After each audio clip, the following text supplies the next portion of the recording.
Welcome to Conversations with the Planets with Lori Kaufman and Alicia Seelheiser, a podcast that roots the wisdom of the stars into our lived experiences here on Earth and weaves the power of diverse healing modalities together with astrology. I'm Lori Kaufman, an astrologer, tarot reader, writer, and teacher. I co-lead the Asteroid Special Interest Research Group for NCGR, an astrology organization, and I offer all different sorts of readings, online and in person. I'm Alicia Seelheiser, an astrologer, herbalist, and witch living in Oregon on Kalapuya land, and I offer astrology consultations and teachings aimed at helping you honor your most authentic self and trust your intuition.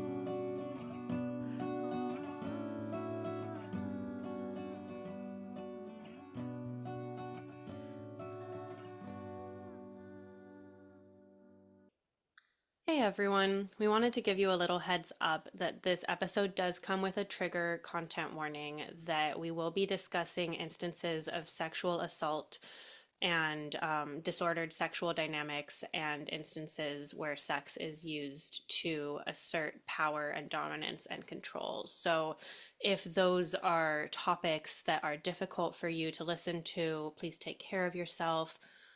There's absolutely no need to listen to this episode if that is going to be triggering or difficult for you. And we just wanted to give everyone a heads up so that you can consent to participating in this episode. So thank you so much. Hey everyone. So today we are going to be continuing our conversation about the asteroids Horus and Seth, and specifically looking at the documentary Quiet on Set and how these asteroids show up in the charts of some of the folks who were highlighted in that documentary. And we recorded a previous episode talking about the mythology of Horus and Seth and some client examples of ways that their asteroids show up in birth charts. And we also have an episode called Asteroids 101, where we just go into all of the ways to work with asteroids and how to look them up in your chart if you want to see if Horus and Seth are prominent in your chart and all of that. So we highly recommend folks go check those out first if this is new for you. Start there. And we also wanted to just start with a little bit of a nuanced conversation about our ethos and ethics around looking at celebrity charts, because as practicing astrologers, we really hold the tender intimacy of a birth chart. And just because someone's a public figure doesn't necessarily mean that they deserve to have every aspect of their birth chart picked apart in the public. Particularly, we're going to be talking very briefly about some 12th house things, which in particular, the 12th house would be a house to really respect someone's privacy, because those are things that we don't really want the world to see, and some of the scariest, most uncomfortable things going on in our lives. And so we just want to bring that forward as a conversation in case folks haven't really thought about the ethos of a chart. I always like to use Dolly Parton as a great example of she's a great example of Uranus on the MC. And looking at the MC of a public figure, in my mind, is a-okay, because that's the top of their chart. That's the most public thing about them. It can speak to how they became a public figure and how they show up in the world. But Dolly Parton has also been very famously private around her personal romantic relationship. And so if we were over here deeply analyzing her seventh house and the ruler of her seventh house, to me, that would be a violation of her privacy. And, astrology is real. It can really show a lot of very tender, intimate, personal things in our lives. And so even with public figures, I think it is really important to be respecting their privacy when we're looking at their charts. Yeah, and I personally don't do a whole lot with celebrity charts. Partially, 90% for that reason. Partially, the last 10% is because I know nothing about pop culture and I don't follow anything and I don't know who people are anyway. So, yeah. But I, did I didn't grow up with cable or anything. I didn't watch a whole lot of TV growing up, but I did occasionally go over to friends' houses and watch Nickelodeon. And I did grow up with a lot of this stuff. So when the documentary dropped a couple months ago or a year ago, whenever that was, I watched it right away. And then when I started to do some of this research on Horus and Seth's story, I just kept feeling like I should pull some of the charts of the people involved and check that. And I did find some really crazy things. And everything I found that I'm going to share today, I do want to just say, like, I found all of it from articles, from the documentary. Everything is already like completely out in the public. Their birth charts are already public. All of that is already out there. So, um, yeah, we're not going to dive too deep into so many of these themes. But I did really want to share some of the crazy things that I found, especially because most of them were super open about all of this. Yeah, absolutely. Like, especially talking about Drake and his Yeah, experiences. Drake's Like, he story has been is out here more so. talking himself about it. Right. And just one other little ADHD thought I had about Hmm. celebrity charts is, yeah, neither Lori or I use celebrity charts that much as example charts. We both really prefer to work with client charts, and we've already laid out many of the reasons for that. But another reason is because celebrities are really astounding people, and it can be helpful at certain points to understand, aspects that show up in Extremes. their charts, but they are extremes. And so they're not quite as reflective of our personal experiences as normal people going through our day to day. So there's many reasons. And also, Yeah. like everyone thought Beyonce was a Libra rising, or I guess there was debate Right. whether she was Libra or Scorpio, and now she's an Aries rising, right? Right. So, Right. or Taylor Yeah, Swift. I'm exactly. sure Lori and I have had long conversations about what Taylor Swift's birth chart may or may not be. So it's like, Yeah. it's not as I think I know. accurate. It's not as, like reflective of normal people's experiences. And then I just, with Amanda Bynes in particular, we will be Yeah. briefly touching on some aspects in her chart, but she also has not come out and really said much of anything about what was said in Quiet on Set. We don't have Hmm. any confirmation that some of those accusations are actually true because she has never made those accusations. And it really Yeah. seems like Amanda Bynes is just trying to move on with her life and to heal Yeah. and to have privacy. And so we like really respect that. And we also just like wish Amanda Bynes the most like healing and compassion. Like as my AirPod falls out. Yeah. Um, she was one of my Healing. favorite actresses as a child, Me and I too. loved the Amanda Show and all the movies she was in, and just like she was just like so funny and such a wonderful energy. And I just really, really want the best for Amanda. And we also encourage everyone else who's interested in these rabbit holes and Quiet on Mhm. Set and all of that to also just be very respectful of Amanda's privacy. Yeah. Yeah, well said. Absolutely. Yeah. Um, Should we dig into it? yeah, let's dive into it. Okay. Um, so, there were a lot of alleged conversations about Amanda and Dan's relationship. She does get brought up a lot. So this is actually the first place I looked. I pulled her chart. Should I put her chart up? Sure. Yeah. Um, yeah, she was one of the first ones I looked at, and I was looking at a few different things originally for her. But I was just so blown away when I ended up pulling her chart and Dan Schneider's charts together. And if you notice, the her Horus asteroid and his Seth asteroid are like minutes from each other. And the Like, inside, the blue one is Amanda's yeah, chart, and the red one is Stan's chart. correct. Um, so I mean, right off the bat, like I just thought that was so insane. Um, I did read this article, and Amanda was really open about this, but when she was 16, she tried to get emancipated from her parents and like fully go off on her own. And she actually called up Dan Schneider and she considered him of like basically a family member. And in that article, like it said something like she considered him an uncle or something like that. Like it used the word uncle, which I just like thought was insane. Um, and she was really leaning into his support for all of that help. And she was in a fifth house perfection year, at 16, which is ruled by Libra in her chart, which would have made Venus her time lord. And Venus is about 8 degrees from the Horus asteroid. So I thought that was pretty striking to have that alone. She also started at Nickelodeon when she was about 11. which is also a 12th house perfection year, which also would have been a Venus year, Venus Time Lord for her. Um, so that was very interesting alone. Um, but yeah, I definitely thought that was really crazy. And just like having the Horus and Set Hmm. conjunction like that and having their relationship just really, really blew me away. So then, of course, I Oh, looked that's up. Brian Peck. Sorry. I thought that was Dan Schneider's chart. Sorry to confuse everyone. Oh, This is no, you're okay. good. Yeah, yeah, yeah. That's his chart. Um, yeah, and I mean that's all we have to say about Amanda. I think that was the biggest thing that I noticed was just that 11 is when she first got offered the job with Nickelodeon, and then 16 was when she tried to get emancipated from her parents and really leaned into his support.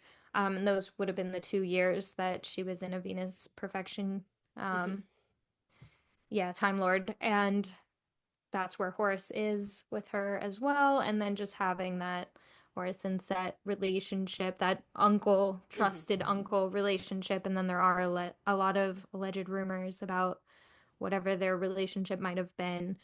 Um, but yeah, that was the biggest thing.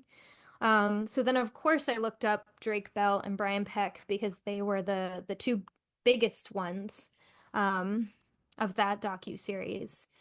So And we have then Brian Peck on the outside and Drake on the inside. yeah, so then if you look at Drake's sixth house right there, you have Horus conjunct um Brian Peck's Seth again. And this one's Mm-hmm. like what, a degree or two? Yeah, Um, it's very close still.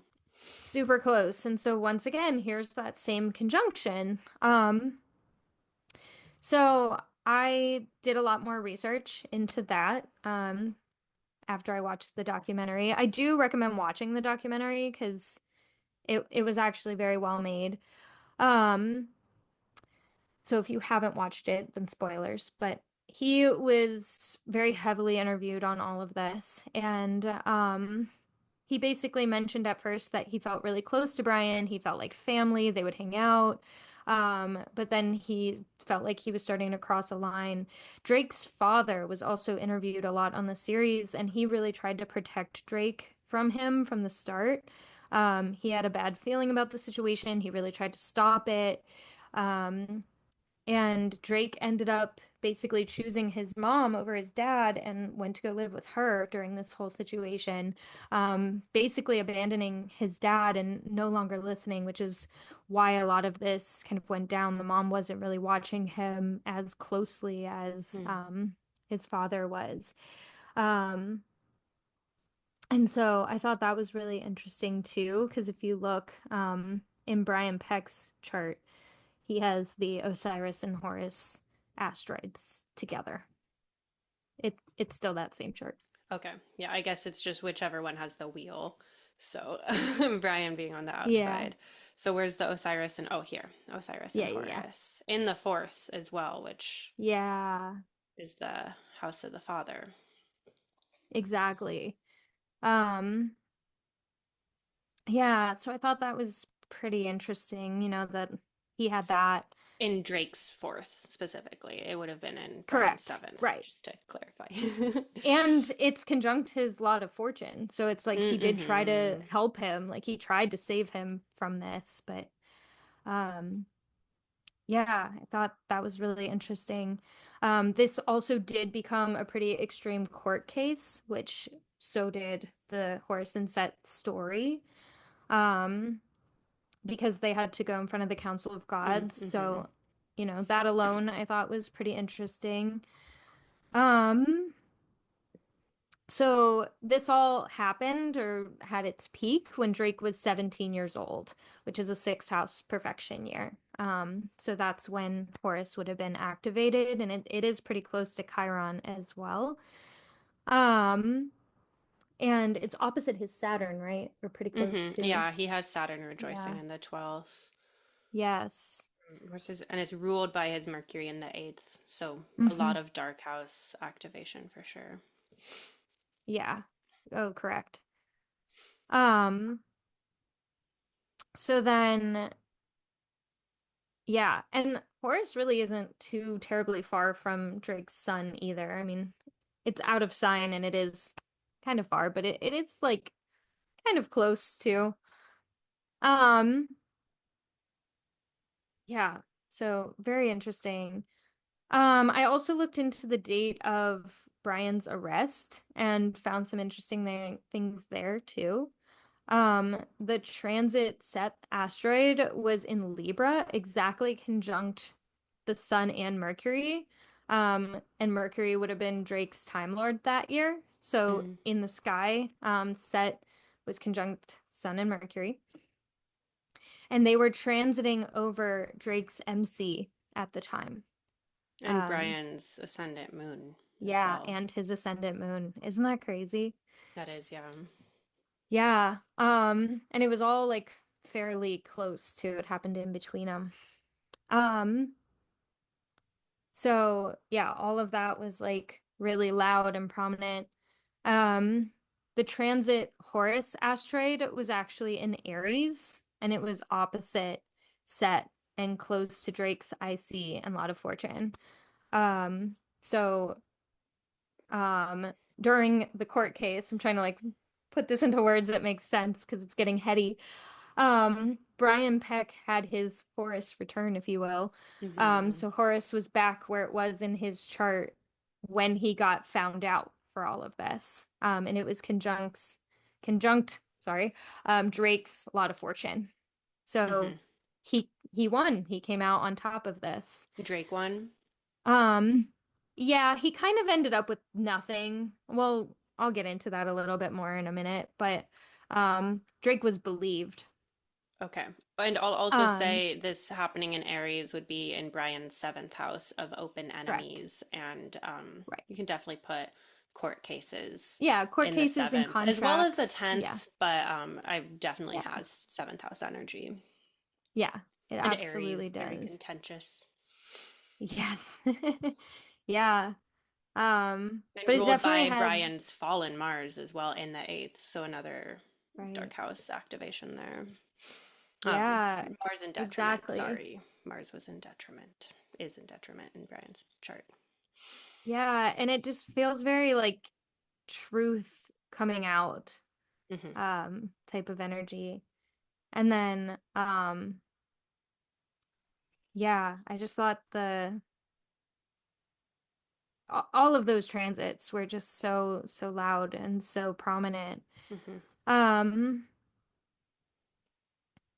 yeah, and then with the court case, I think Brian went to jail for a couple years, but then they let him out. I honestly like would need to brush up on it. I did watch rewatch the documentary at one point when I wrote this, but it's been a little while. Um But yeah, he definitely didn't get the punishment he deserved, but Drake still won the court case, technically. Um, but yeah, definitely like really prominent Horus and Set um coming out for this. Hmm. For sure. And then the last thing I really want to talk about too is the documentary itself. So I think that chart is yeah, right there. So the set asteroid is exactly conjunct the MC for when the documentary came out, and it's literally Hmm. called Quiet on Set. Hmm. So I just thought that was like, first of all, crazy. Um, and then Horus down here is about 7 degrees away from Pluto, in the fourth house. But I thought like this whole documentary was such a Plutonian experience. And just to have like a fourth house Pluto with Horus pretty close to it, I thought that was like pretty loud. As well as a Um, Scorpio rising chart as well. I feel like that amplifies exactly. that energy too. Yeah.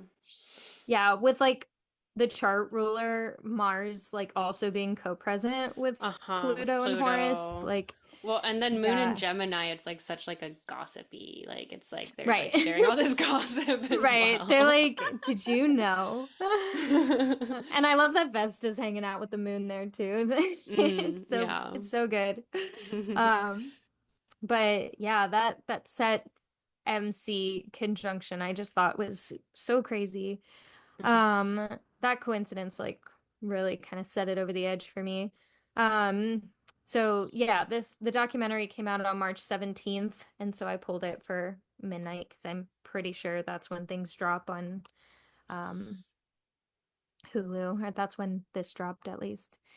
Um, and yeah, so then the whole series, just in general, kind of going back to the Horus Pluto thing, it just felt like so interesting. It literally has the tagline, "The Dark Side of Kids TV," um, which just feels so Horus Pluto, like down there at the very bottom of the chart, like as low as you could be, basically. Mhm. Um, Well, and yeah, that, thinking of Horus as the Egyptian sun god, and we gave the caveat in the last episode that this is the first, like, these are the first Egyptian deities we've talked about, and like the Egyptian pantheon and mythology is like millennia of such complex wisdom, and we yeah. do a lot more with Greek mythology.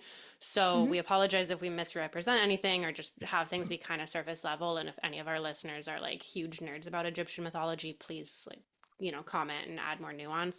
But I do know just from like an understanding of like the house system, which is based off of Egyptian solar philosophy, right? And Horus being Hmm. the sun god, that like the daily transit of the sun god, which I guess would be Ra too, but Yeah, Horus is solar, going through the sky and then going through the underworld journey and then right. coming back up and like that renewal, like rebirth of the sun. It's like having the sun god down in like the very bottom of the chart. I guess it had already passed the IC, but the fourth house is still, the Yeah. subterranean place. It's like Horus is like it's conjunct Pluto, but then also literally by house, it's like in that like nighttime journey of the Mhm. sun through the underworld as well. Yeah. Yeah, exactly. Um, and then yeah, that's basically it. The last thing though that I did want to share, that I also just like kind of thought was funny and threw in there for um just one last thing. The fourth episode of the series is called Too Close to the Sun. And so of course I had to find where Icarus was in the chart. And sure enough, it was like exactly conjunct the sun. Okay. Yeah. That's not in this chart, but you looked it up No, and I Icarus did look it was up and I guess it's not in this chart. But yeah, Icarus is conjunct the sun in the fifth house, co-present with Saturn, Neptune, and Venus. So I thought that was hilarious, but it was like close. I love that. I know. I was like, well, I'll have to throw our buddy in there. And he showed up. Yeah, we want to do a whole episode about we went to Icaria, the island where Yeah. Icarus fell into the sea. So we'll have a follow-up episode. We already did an episode about Icarus last season, but we'll have a Yeah, follow-up episode about Icaria as well. We love absolutely. Icarus. Yeah, he's a favorite. So, of course, when I saw that episode title, I had to find him in there. Hmm. Um, but yeah, these were my findings. I still can't believe that the docu-series was called Quiet on Set. Hmm. For sure. Like, of all the things they could have named it, it's just too perfect. Yeah, and I mean a lot of spellings of set are literally SET. Like the Yeah. asteroid is spelled with an H, but a lot of times it is spelled Yeah. literally as set.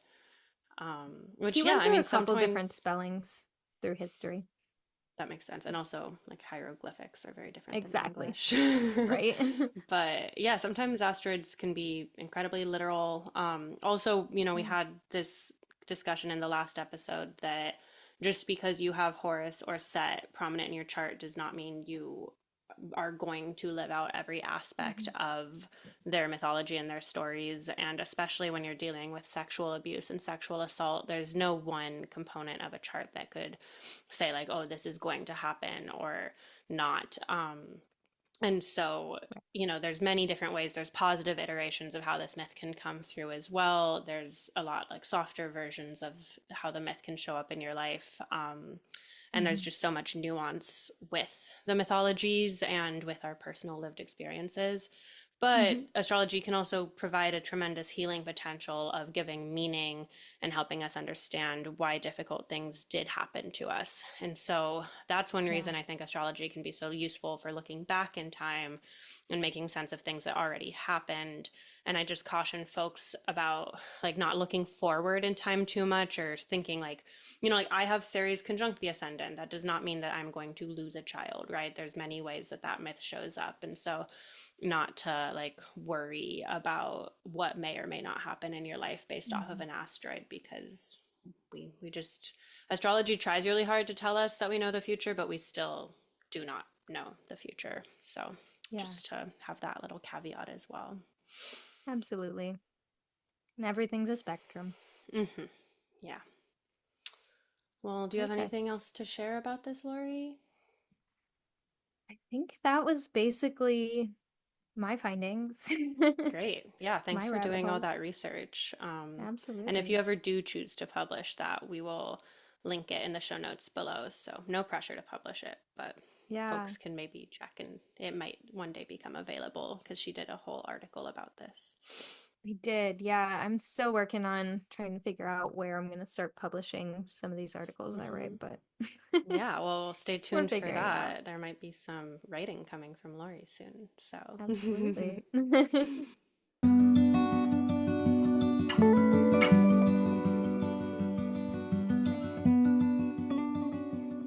thank you so much for joining us today. If you have any personal stories to share or thoughts and reflections about what we discussed in this episode, please comment down below or reach out to us on Instagram. And please come follow us on Instagram at ConversationsWPlanets, where we share forecasts and updates about the astrological movements happening in the sky, as well as updates about our episodes. The link to our Instagram is in the show notes down below.